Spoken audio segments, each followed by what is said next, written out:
Buques de guerra estadounidenses están atacando objetivos en aguas venezolanas. Por primera vez en décadas, América Latina está al borde de una confrontación militar.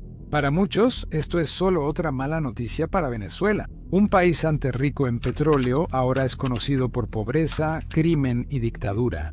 ¿Cómo uno de los países más ricos del hemisferio llegó a ser un estado fallido y por qué está en conflicto con Estados Unidos? En este video veremos que son dos caras de la misma moneda. Todo se reduce al crimen organizado y su alcance en todo el mundo.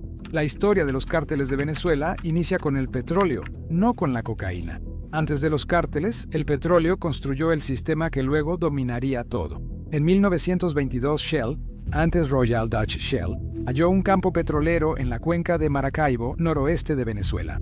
Este campo fue capaz de extraer casi 10.000 barriles por día, lo cual era extraordinario en ese entonces. En años posteriores, cerca de 100 empresas extranjeras produjeron petróleo en Venezuela. En los años 20, la producción petrolera en Venezuela creció bajo el dictador Juan Vicente Gómez.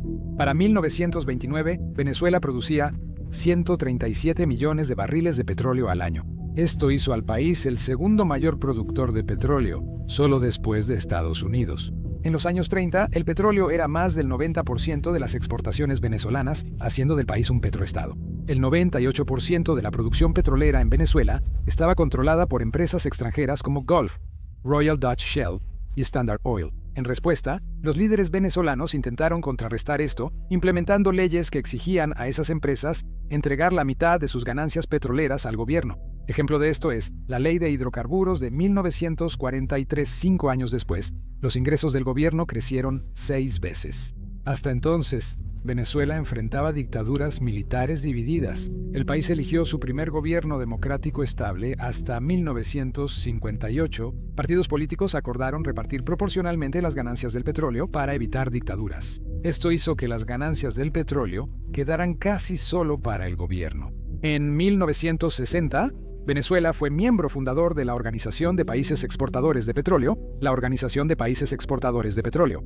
Este grupo incluía a la mayoría de los países del Golfo Pérsico, así como a Ecuador, Nigeria y otros países africanos. La Organización de Países Exportadores de Petróleo fijaba precios y daba a sus miembros mayor control sobre sus industrias petroleras. Para ese momento, Venezuela creó su primera empresa petrolera estatal, la Corporación Petrolera Venezolana. Se incrementó el impuesto para petroleras extranjeras del 50% al 65%. En los años 70, Venezuela alcanzó su mayor poder por el petróleo. En 1973, debido al embargo de la Organización de Países Exportadores de Petróleo, impuesto a los países que apoyaban a Israel durante la guerra de Yom Kippur, los precios del petróleo se cuadruplicaron. Esto hizo de Venezuela el país más rico per cápita de América Latina. En 2 años, esto sumó $10.000 millones al Estado. Esto inevitablemente causó una mala administración desenfrenada y una corrupción incontrolable. La tentación simplemente era demasiado grande para dejarla pasar. Entre 1972 y 1997 se malversaron casi $100.000 millones. Durante el auge petrolero de 1976, el presidente Carlos Andrés Pérez nacionalizó el petróleo. Él creó la empresa estatal Petróleos de Venezuela Sociedad Anónima, la Petróleos de Venezuela Sociedad Anónima. La Petróleos de Venezuela Sociedad Anónima ahora era responsable de todo lo relacionado con la exploración, producción, refinación y exportación del petróleo del país.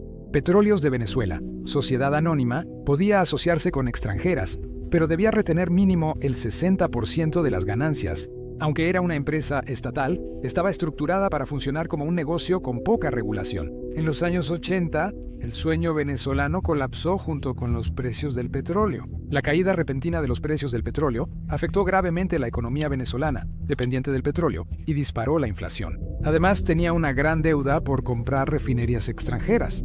En 1989, el presidente Pérez logró un rescate con el Fondo Monetario Internacional. Este acuerdo incluía un paquete de austeridad fiscal profundamente impopular. Esto provocó violencia y disturbios en las calles. En 1992, Hugo Chávez, oficial militar, intentó sin éxito un golpe de Estado durante el caos, pero alcanzó la fama nacional. Chávez aprovechó esta ola durante los años 90 y finalmente, en 1998, fue elegido presidente de Venezuela. En una plataforma socialista, proclamó una nueva revolución bolivariana socialista.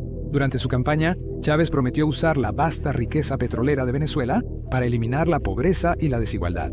Sus políticas bolivarianas fueron costosas, pero logró reducir la pobreza en un 20%. Sin embargo, su gobierno tomó medidas que evidenciaron el declive de la producción petrolera venezolana. Esto hizo que la producción de petróleo en Venezuela llegara a su máximo en los años 90 y 2000 antes de caer. Verás, Chávez despidió a miles de trabajadores de Petróleos de Venezuela, Sociedad Anónima, que estaban en huelga en 2002 y 2003. Este acto eliminó a técnicos clave y experimentados, dañando gravemente la capacidad de producción de petróleos de Venezuela, Sociedad Anónima. En 2005 Chávez empezó a compartir la riqueza petrolera venezolana con otros países socialistas como Cuba. Esto se conoció como la Alianza Petrocaribe. Durante la larga presidencia de Hugo Chávez, las reservas de petróleo de Venezuela disminuyeron. Esto se debe a que él lo regalaba y producía menos en sus campos. Al mismo tiempo, su gobierno aumentó la deuda casi duplicándola. Chávez seguía siendo popular entre la clase trabajadora y usó esto para ampliar sus poderes presidenciales. Se volvió un populista, acercándose al autoritarismo, quitó límites al mandato presidencial, controló la Corte Suprema y acosó a la prensa. También nacionalizó muchas empresas privadas, tanto nacionales como extranjeras. Incluso nacionalizó proyectos petroleros de ExxonMobil y ConocoPhillips. Ahora, Chávez falleció en 2013 y lo sucedió Nicolás Maduro. Los cambios durante la era de Chávez permitieron a Maduro establecer una dictadura lentamente. En 2014, los precios mundiales del petróleo cayeron una vez más, y con ellos la economía venezolana. Pero esta vez fue incluso peor que en los años 80. Desde hace casi 10 años, Venezuela regala petróleo y produce menos localmente. A eso súmale las sanciones de Estados Unidos para agravar el golpe. Desde que Chávez empezó a darle petróleo a la Cuba de Fidel Castro, Washington no estuvo muy contento con eso. Estados Unidos impuso duras sanciones a Venezuela, bloqueando las importaciones de petróleo de Petróleos de Venezuela. Sociedad Anónima. Además, impidieron al gobierno venezolano usar el sistema financiero de Estados Unidos. Maduro intentó suavizar el golpe imprimiendo dinero, lo que en realidad solo empujó a Venezuela a años de hiperinflación. La inflación alcanzó casi un asombroso 10 millones% para 2019. El bolívar venezolano, la moneda nacional, era casi inútil, por lo que el país empezó a usar el dólar estadounidense. Todo esto provocó que muchos venezolanos huyeran de la creciente crisis humanitaria en su país. Millones fueron a Colombia y países vecinos, y muchos intentaron llegar a Estados Unidos. Todos estos factores causaron disturbios en casa. Sin embargo, Maduro utilizó la represión política y la censura para mantener a su pueblo a raya. También empezó a manipular las elecciones. En 2018 ganó la reelección. Casi 60 países, incluyendo Estados Unidos, no reconocieron su victoria como legítima. De hecho, Estados Unidos reconoció al líder opositor Juan Guaidó como líder interino. Entonces podrías estar preguntándote, ¿cómo se salió Maduro con la suya? ¿Cómo mantuvo a flote su régimen? La respuesta está en sus aliados comerciales de petróleo que le quedaban. Entre ellos, Cuba, Irán, Rusia y Turquía. Rusia envió tropas a Venezuela en 2019 y junto con China ha seguido apoyando al régimen de Maduro. Incluso lo han ayudado a evadir sanciones. Además de estos aliados, Maduro cuenta con Hezbollah en Medio Oriente. La organización terrorista libanesa recibe patrocinio directo de Irán. Teherán y Caracas comparten sentimientos antiestadounidenses y ambos son regímenes autoritarios. Maduro incluso se alió con Irán para respaldar la invasión rusa a Ucrania. En 2022, Maduro visitó Teherán y firmó un acuerdo de cooperación de 20 años con Irán. Prometió unirse al eje de resistencia de Irán contra Estados Unidos y Occidente. Maduro ha permitido a Irán operar directamente en Venezuela desde 2022. Un avión de carga venezolano fue detenido en Argentina. Transportaba a 5 iraníes, 2 vinculados al cuerpo de la Guardia Revolucionaria Islámica, IRGC. El IRGC está catalogado como organización terrorista por el Departamento de Estado de Estados Unidos. Irán ha podido construir plantas de drones militares y Maduro ha adquirido drones iraníes. Venezuela es ahora el centro de armas de Irán en América Latina. Irán ha usado a Venezuela para aplicar sus mismos planes represivos. En 2021, el FBI evitó que enviaran a un disidente iraní en Estados Unidos a Venezuela. Desde ahí, planeaban llevar a este activista de regreso a Irán para castigarlo. Esto prepara el escenario para la relación entre Hezbollah y Venezuela. Hezbollah, como representante de Irán, goza de los mismos privilegios que la Guardia Revolucionaria Islámica en Venezuela y se ha expandido más en Sudamérica. Se informa que opera una red criminal y terrorista en la región de la triple frontera entre Brasil, Paraguay y Argentina. Esta operación genera grandes sumas para Hezbollah y refuerza su capacidad militar. Estos lazos han permitido que Hezbollah realice ataques directos en el hemisferio occidental. Por ejemplo, el atentado de Hezbollah en 1992 a la Embajada de Israel en Argentina y el ataque en 1994 a un centro judío en Buenos Aires. Esta rama de Hezbollah se llama Organización de Seguridad Externa. Organización de Seguridad Externa o Unidad 910. En 2020, el Departamento de Justicia de Estados Unidos descubrió una conspiración de narcoterrorismo. El complot involucró a un legislador sirio-venezolano, miembros de las Fuerzas Armadas Revolucionarias de Colombia, cárteles mexicanos, Irán, Siria y Hezbollah. Aunque este complot fue detenido, la Unidad 910 de Hezbollah sigue activa en América Latina. Sigue haciendo tratos con pandillas y cárteles locales de drogas, aprovechando el lucrativo comercio de narcóticos. El actual líder de la Organización de Seguridad Externa, Abdallah Safadín, es el enviado de Hezbollah a Irán. También es primo del secretario general. Otro líder clave de Hezbollah en Venezuela es Adam Hussein Tabaja. Tabaja ayuda a dirigir los esquemas de lavado de dinero de Hezbollah en Venezuela. Incluyen mecanismos de inversión complejos y negocios que demandan mucho efectivo y crédito. Uno de ellos es Al-Inma Ingeniería y Contratación. Esta empresa tiene su sede en Líbano e Irak, y su líder, Jihad Mohamed Kansu, tiene pasaporte venezolano. Tanto Tabaja como Safadín tienen amplios vínculos con grandes redes criminales en toda la región, más allá de las fronteras de Venezuela.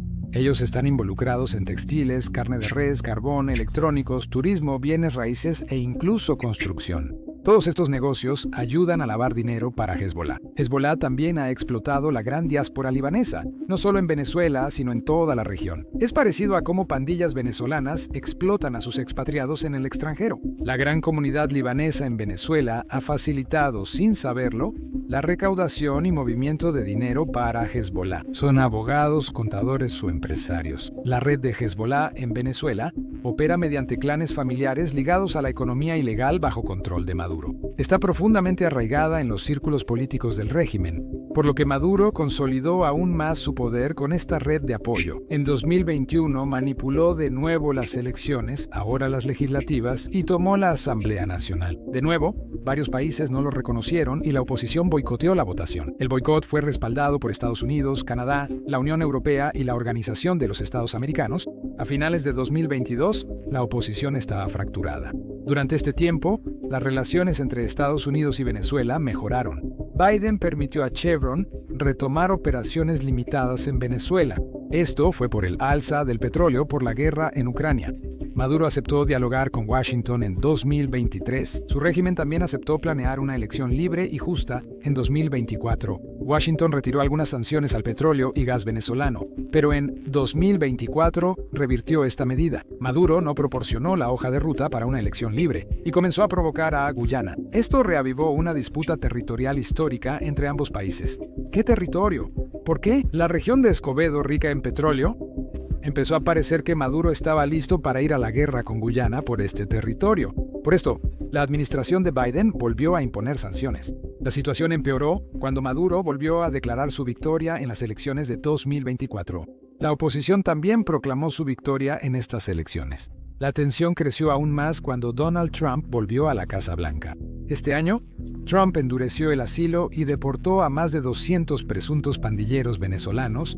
Luego hubo un intercambio de prisioneros entre Estados Unidos y Venezuela, mediado por El Salvador. En agosto de 2025, la fiscal Pam Bondi ofreció $50 millones por información para capturar a Maduro. Esto incrementó la recompensa de $25 millones del Departamento de Justicia. La administración de Trump incrementó notablemente la presencia militar de Estados Unidos en el Mar Caribe. La administración dice que busca combatir la inmigración ilegal y el narcotráfico. Pero detengámonos un momento. Antes de abordar ataques de barcos y drones, revisemos el problema de crimen y pandillas en Venezuela. Todo está relacionado con las consecuencias económicas de las últimas décadas de las que hemos hablado. También se relaciona con la corrupción y el autoritarismo de Nicolás Maduro.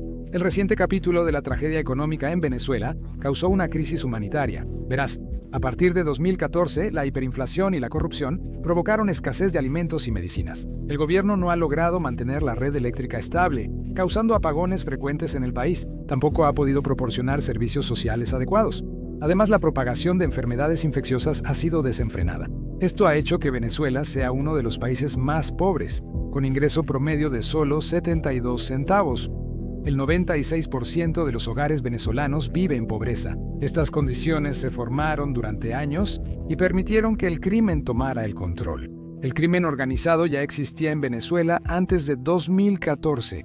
Hablemos del Cártel de los Soles. El nombre surgió cuando dos miembros del Comando Nacional Antidrogas de Venezuela fueron acusados de tráfico de drogas. Trabajaban con la CIA, infiltrando cárteles colombianos y traficando cocaína a Estados Unidos. El nombre viene de los emblemas similares a soles en sus uniformes. En 1998, todo se volvió más interesante. Ese año, miembros del Movimiento Revolucionario Bolivariano 200 de Chávez supuestamente crearon un nuevo grupo de narcotráfico. Estos eran los mismos hombres del fallido golpe de Estado de Chávez en 1992. De todos modos, este grupo era conocido como el Cártel Bolivariano. La corrupción de los 90 facilitó el dinero fácil, sobre todo en el narcotráfico. El nombre Cártel de los Soles reapareció en 2004, cuando el régimen de Chávez ya estaba consolidado. Se alegaba que más miembros del ejército estaban involucrados en ese grupo, y el problema más grande era que Chávez le dio al ejército un poder sin precedentes. De hecho, esta fue una de las razones de la mala gestión desenfrenada de Petróleos de Venezuela Sociedad Anónima. La gota que colmó el vaso fue cuando Chávez expulsó a la 2005. Esto hizo que el país fuera aún más atractivo para el narcotráfico de inmediato. Después de eso, las acusaciones siguieron llegando.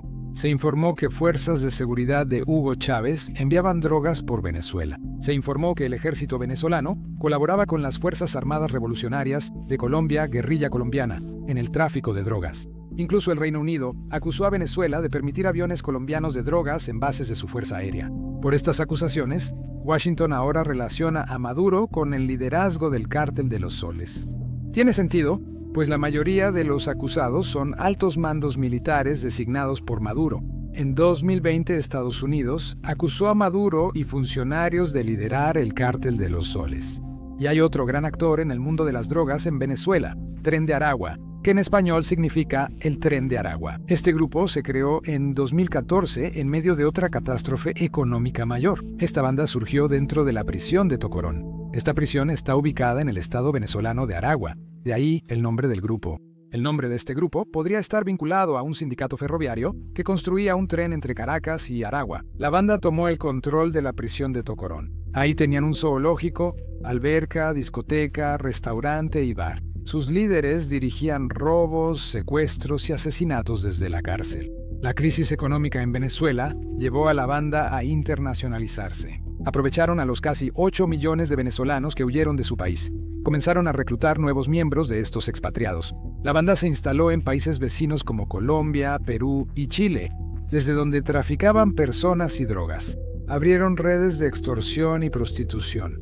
Su crimen más notorio fue el año pasado. En 2024, secuestraron y asesinaron a Ronald Ojeda. Ojeda era un exoficial del ejército venezolano que había conspirado contra el régimen de Maduro. Huyó a Chile. Allí, miembros de una banda disfrazados de policías chilenos lo secuestraron y asesinaron. Metieron su cuerpo en una maleta y la enterraron en cemento. La banda de Aragua ahora también se ha expandido a Estados Unidos. En Estados Unidos hay 70,000 migrantes venezolanos disponibles para reclutar. Supuestamente participaron en el tiroteo de 2 policías de Nueva York y mataron a un ex policía venezolano en Florida. La administración de Biden etiquetó a la banda como una organización criminal transnacional.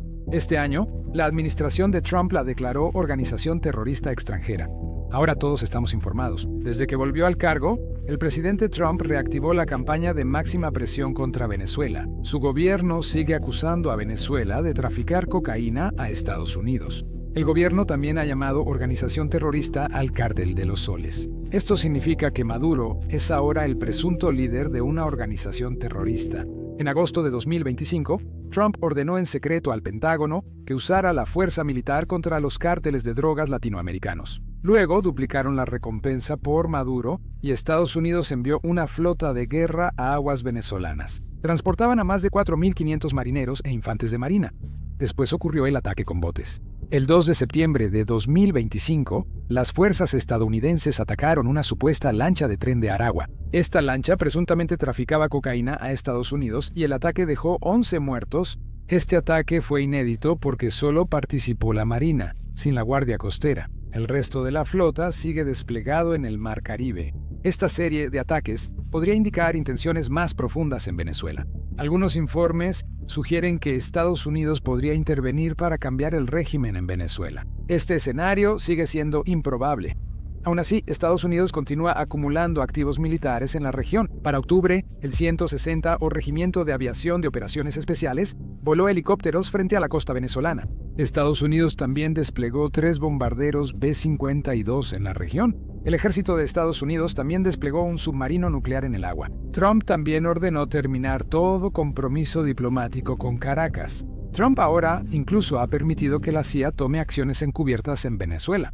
Entonces, ¿dónde deja esto a Venezuela? Su historia muestra cómo la riqueza cae en crisis al mezclarse corrupción y poder. La mala administración y la debilidad institucional permitieron que bandas criminales tomaran el control. Y el pueblo venezolano es quien sufre.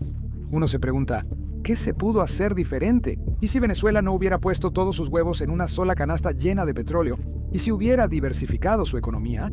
¿Y si sus líderes decidían distinto? Podríamos pasar horas discutiendo estos escenarios alternativos, pero lo más importante es cómo avanzar ahora. Un cambio de régimen total patrocinado por Estados Unidos podría ser difícil de mantener. Solo piensan en Afganistán. La presión diplomática constante podría funcionar.